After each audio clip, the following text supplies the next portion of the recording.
একটি কারোবার অ্যাপ দিয়ে আপনি একাধিক বিজনেসের হিসাব এবং পর্যবেক্ষণ করতে পারবেন। তার জন্য চলে আসবেন থ্রি ডট মেনুতে এবং ব্যবসা সুইচ নামে যে অপশনটি দেখতে পাচ্ছেন এখানে ক্লিক করবেন। দেখতে পাচ্ছেন আমার একটি ব্যবসার হিসাব রয়েছে এখানে ডিজিটাল মার্কেটিং নামে। আমি যদি নতুন ব্যবসা যুক্ত করতে চাই তাহলে এই অপশনে ক্লিক করার পরে এমন একটি অপশন চলে আসবে, ব্যবসার নাম দিতে হবে, দেন ব্যবসার বিভাগ দিতে হবে, তারপরে নিজস্ব বিভাগ, জেলা, উপজেলা এবং ঠিকানা দিয়ে নতুন ব্যবসা যুক্ত করতে হবে।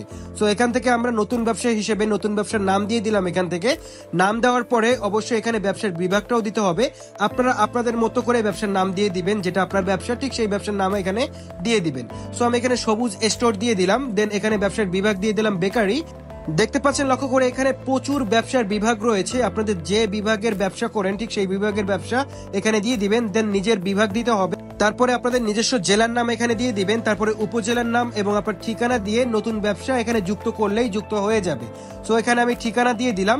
ঠিকানা দেওয়ার পরে এখানে নতুন ব্যবসা যুক্ত করুন নামে একটি অপশন দেখতে পাচ্ছেন, এখানে ক্লিক করলেই আপনাদের কিন্তু নতুন একটা ব্যবসার অ্যাকাউন্ট হয়ে যাবে।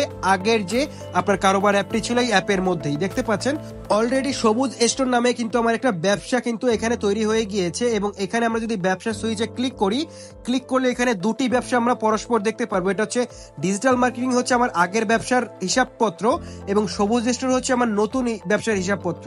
সো বুঝতেই পারছেন আমরা একটি আইডি দিয়ে অর্থাৎ একটি কারোবার অ্যাপ দিয়ে অনেকগুলো ব্যবসা কিন্তু এখান থেকে মেইনটেইন করতে পারবো এবং এটা সম্পূর্ণ ফ্রিতেই।